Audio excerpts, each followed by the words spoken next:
ఫలితాలని ఇంకా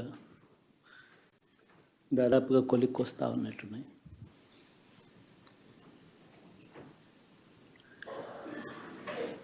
చూసిన ఫలితాలు జరిగిన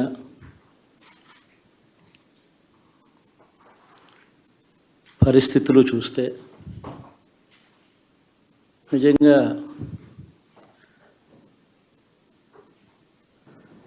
ఆశ్చర్యంగా కూడా ఉన్నాయి.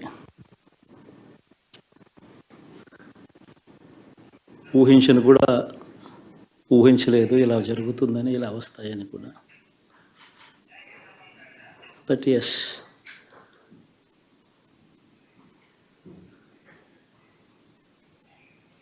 అమ్మఒడి అందుకున్న 53 లక్షల మంది తల్లులకు మంచి చేసినాం, పిల్లలు బాగుండాలి, వాళ్ళ చదువులు బాగుండాలని తాపత్రయపడుతూ అడుగులు వేసాం. మరి అక్క చెల్లెమ్మల ఓట్లు ఏమయ్యాయో తెలీదు. 66 లక్షల మంది అవ్వాతాతలకు, వితంతులకు, వికలాంగులకు గతంలో ఎప్పుడు జరగని విధంగా మంచి చేసాం. వారి కష్టాల్లో తోడుగా ఉంటూ, వారి కష్టాన్ని అర్థం చేసుకుంటూ, వారి ఇంటికే పంపించే వ్యవస్థను సైతం తీసుకొస్తూ,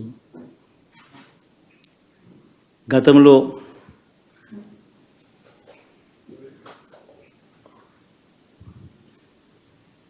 మా ప్రభుత్వం అధికారంలోకి రాకమునుపు ఇస్తా ఉన్న చాలని పెన్షన్ నుంచి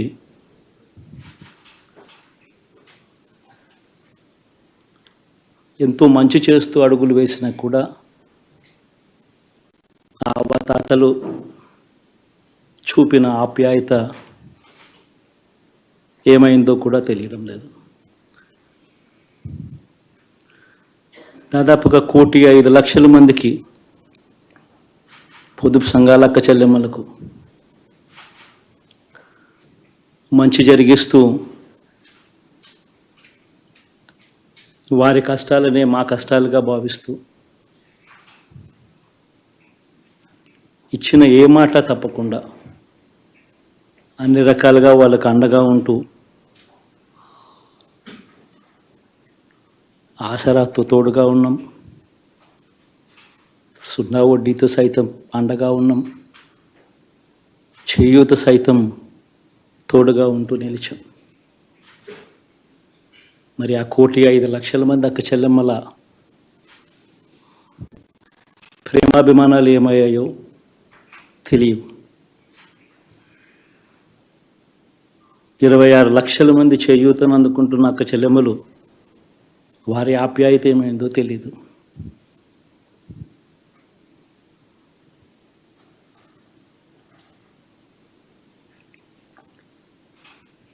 పిల్లల చదువుల కోసం ఏ తల్లి ఏ తండ్రి ఇబ్బంది పడకూడదు అని మొట్టమొదటిసారిగా పూర్తి ఫీజులు ఇస్తూ తీసుకొచ్చి అందగా నిలిచాం. చదువుల్లో ఎప్పుడూ చూడని మార్పులు తీసుకొచ్చాం. దాదాపుగా 12 లక్షలు మందికి సంవత్సరానికి మంచి జరిగిస్తూ, ఆ పిల్లలు, ఆ తల్లుల అభిమానం ఏమైందో కూడా తెలియదు.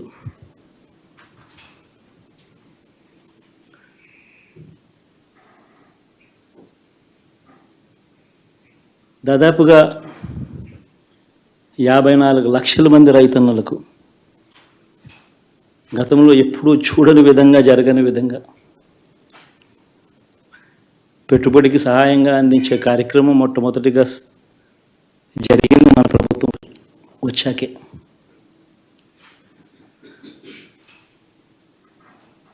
మరి అంతగా రైతన్నలకు తోడుగా ఉంటూ,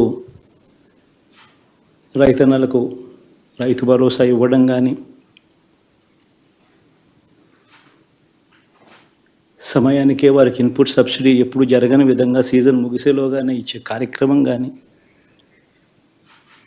ఉచిత ఇన్సూరెన్స్ కానీ, పగటిపూట 9 గంటలు ఇచ్చే కార్యక్రమం కానీ, ఉచిత విద్యుత్ ఇచ్చే కార్యక్రమం కానీ, మరి 1/2 కోటి మంది రైతన్నల ప్రేమ ఏమైందో తెలియదు.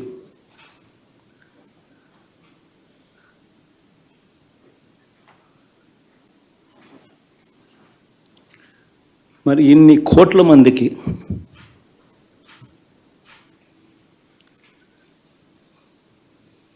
పేదవాడికి తోడుగా ఉంటూ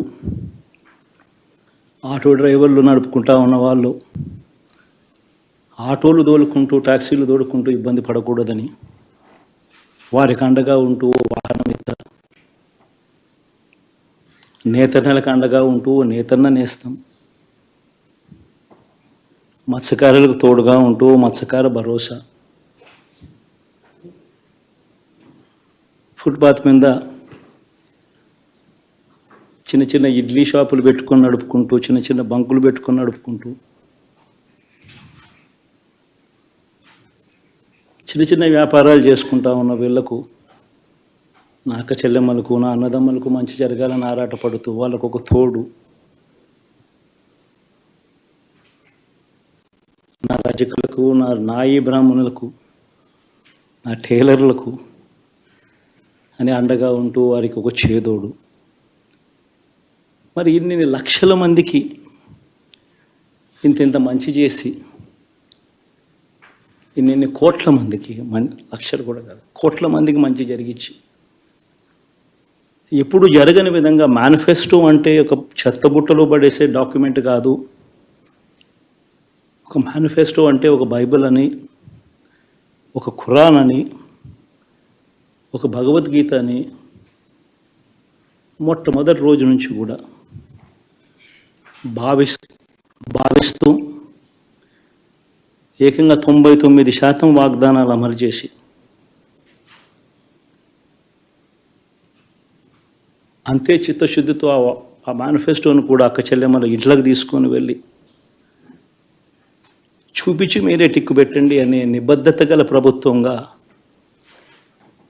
పనిచేసాం. ఇప్పుడు జరగని విధంగా పిల్లల చదువులు, పేదరికం పోవాలి అని అంటే పిల్లల చదువులకు క్వాలిటీ ఎడ్యుకేషన్ అవసరం అని మొట్టమొదటిసారిగా ఇంగ్లీష్ మీడియంను వ్యతిరేకిస్తున్న వాళ్ళందరూ పెత్తందారులతో యుద్ధం చేసి సైతం పిల్లలకి ఇంగ్లీష్ మీడియం తీసుకొని రావడమే కాకుండా టోఫుల్, ఐబీ లాంటి కళలు కూడా కలం ఆ పేద పిల్లలకు అండగా నిలబడాలని, తోడుగా ఉండాలని, వారి చరిత్రలు మార్చాలని, ఎప్పుడు చూడని విధంగా గ్రామ స్థాయిలోనే సచివాలయ వ్యవస్థ, వాలంటీర్ల వ్యవస్థ తీసుకొచ్చి ప్రతి ఇంటికి సేవను అందించే కార్యక్రమం చేశాం. వివక్ష లేకుండా, కరప్షన్ లేకుండా దాదాపుగా 2,70,000 కోట్ల రూపాయల పైచిలకు ఇంటి వద్దకి అందించగలిగాం.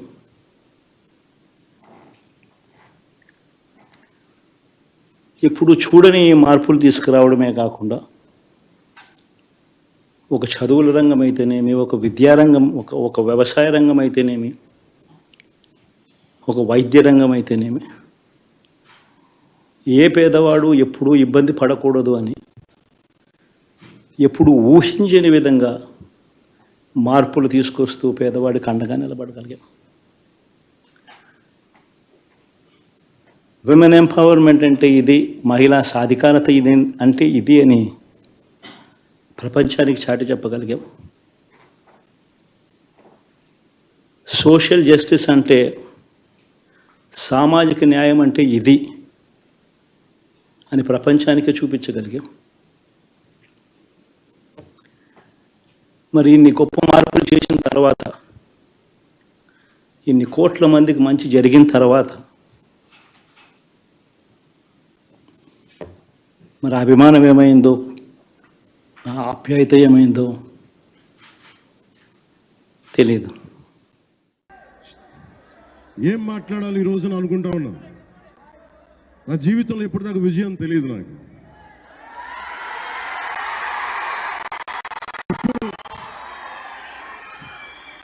ఎప్పుడు ఒకే ఒకసారి సినిమాల్లో ఉన్నప్పుడు తొలి ప్రేమ అనే విషయం చూసాం.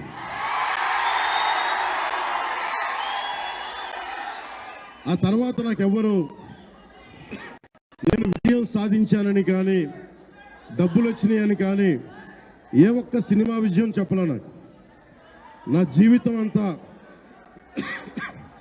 జీవితం అంతా ఎప్పుడు కూడా దెబ్బలు తింటానో, మాటలు పడతానో, తిట్టించుకుంటానో. నేను ఎంత ఎదిగా నాకే తెలియదు. మీ గుండెల్లో ఈ రోజు నన్ను తీసుకొచ్చి 21కి 21 గెలిచే వరకు నాకే తెలియదు.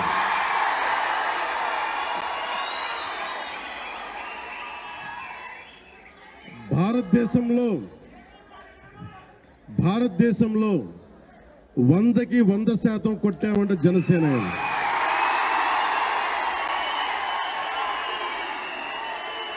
నూటికి 100.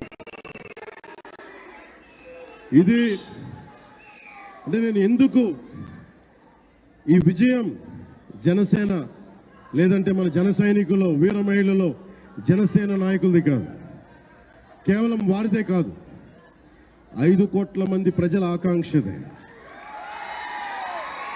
మార్పు కావాలి.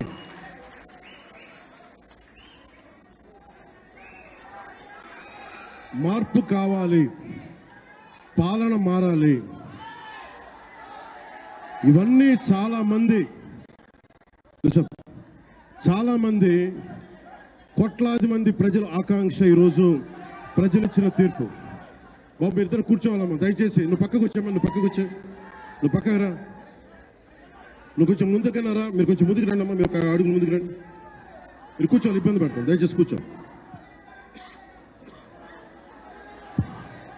దయచేసి కూర్చోవాలయ్యా, మీరు కూర్చోవాలి.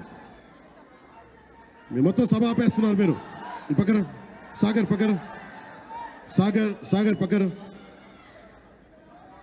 ఇది మనందరికీ చాలా జాగ్రత్తగా ఉండాల్సిన సమయం. ఇది కక్ష సాధింపుల సమయం కాదు. ఇది ఆంధ్రప్రదేశ్ భవిష్యత్తుకి బలమైన పునాది వేసే సమయం. అన్నం పెట్టే రైతుకి అండగా ఉండే సమయం ఇది. రక్షణ లేని ఆడబిడ్డలకి రక్షణ కల్పించే సమయం ఇది. ఆడబిడ్డల్ని, మహిళల్ని వారి కాళ్ళ మీద వాళ్ళు నిలబడగలిగేలా చేసే సమయం ఇది. నేను ఈరోజు ప్రభుత్వ ఉద్యోగులు కూడా మాటిస్తున్నా. కాంట్రిబ్యూటరీ పెన్షన్ స్కీమ్ నేను చెప్పాను, నేను బాధ్యత తీసుకున్నాను. నేను మర్చిపో ఏరు దాటాక తెప్ప తగలేసే రకం కాదు నేను.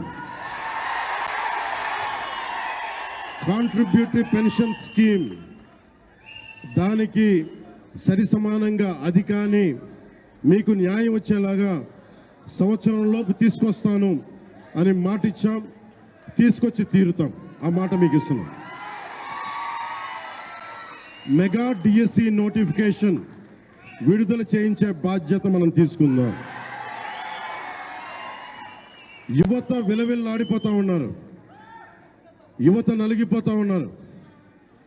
మీ చదువులకి తగ్గ ఉద్యోగాలు కానీ, మీ స్కిల్స్ని పెంపొందించి మీకు ఉద్యోగాలు కానీ, నేను మీకు చెప్తున్నాను, నాకు చాలా పెద్ద బాధ్యత ఇచ్చారు ప్రజలు. ఈ రోజున మామూలు బాధ్యత ఇవ్వాల. గెలిచింది, పోటీ చేసింది 21, 2 పార్లమెంట్లు గెలిచింది 100కి 100%. కానీ బాధ్యత ఎంత ఉందంటే 175 సీట్లు మనమే గెలిస్తే ఎంత బాధ్యత ఉందో అంత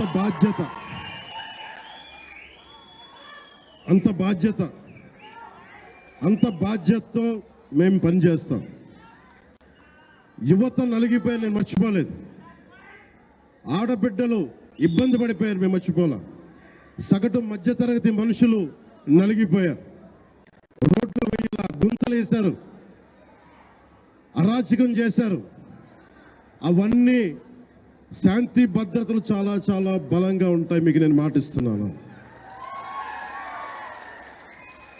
అతి తక్కువ వ్యవస్థల్లో రాజకీయ ప్రమేయం చాలా తక్కువ ఉండేలాగా అధికారులని వారి పని చేసుకునేలాగా ఈ ప్రభుత్వం ఉంటుంది, కూటమి ప్రభుత్వం ఉంటుంది.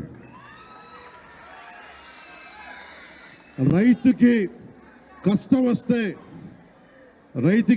వస్తే హక్కును చేర్చుకునే ప్రభుత్వం తప్ప తిరస్కారంగా చిన్న చూపు చేసే ప్రభుత్వం అవ్వదు మనకి ఈ కూటమి ప్రభుత్వం.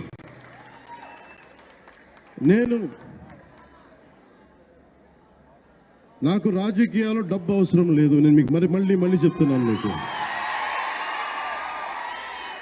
నేను డబ్బుల కోసం, పేరు కోసం రాజకీయాల్లోకి రాలేదు. మీలాగా నలిగిపోతారు చూసారా ప్రతి ఒక్కళ్ళు. సగటు మనిషి మాకెవడు ఉండడేంటి, నా కులం లేదు, మతం లేదు, నా కష్టాన్ని ఎవరు చూడరేంటని ప్రతి ఊర్లో ఉండే ఒక సగటు మనిషి అనుకుంటాడు. ఆ మనిషి కష్టాలు నేను చూసిన వాడిని. ఆ మనిషికి భుజం కాయడానికి నేను వచ్చాను రాజకీయాల్లో.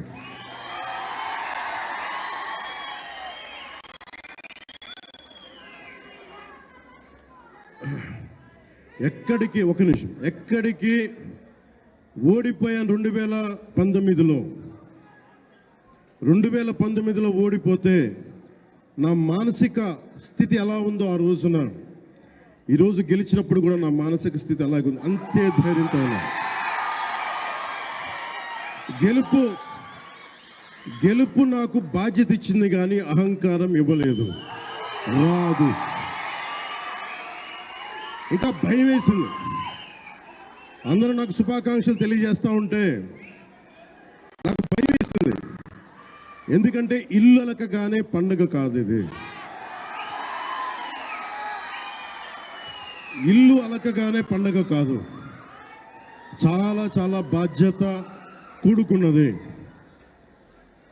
భీమవరం, గాజువాక 2 చోట్ల ఓడిపోయినప్పుడు ఈ రోజున ఇంతమంది ఉన్నారు.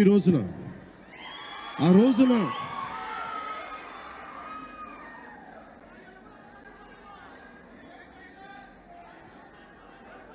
రోజున నా పక్కన నన్ను నమ్ముకున్న కొద్దిమంది తప్ప, కానీ నాకు ఒకటే అనిపించింది, నేను పరాజయం చూసి భయపడను, ఓటమి చూసి భయపడను. ఓటమి నాకు బలం ఇస్తుంది, ఓటమి నాకు ఉత్సాహం ఇస్తుంది అనుకున్నా. దేనికి అంటే నేను ఒకటే నమ్మాను. చిన్నప్పుడు తిరుపతిలో యోగా నేర్చుకుంటున్నప్పుడు ఒకటే నమ్మాను, ధర్మో రక్షితి రక్షిత అని. నువ్వు ధర్మాన్ని నమ్మితే ధర్మం రక్షిస్తుంది అని. ఎప్పుడో ఒక 30 సంవత్సరాలు ఇంకా ముందే 18-19 ఏళ్ళప్పుడు చదివితే ఈ రోజున ధర్మం కోసం నిలబడ్డాం. ధర్మం కోసం నిలబడితే ధర్మం ఈరోజు మనకి నిలబడింది. అందుకని మనస్ఫూర్తిగా ఏ శక్తి అయితే కనిపించని ఆ పరాశక్తి, కనిపించని ఆ దేవుళ్ళందరికీ కూడా దయచేసి అరవద్దు, కనిపించని దేవుళ్ళందరికీ కూడా ఈరోజు నేను కృతజ్ఞతలు తెలియజేసుకుంటాను.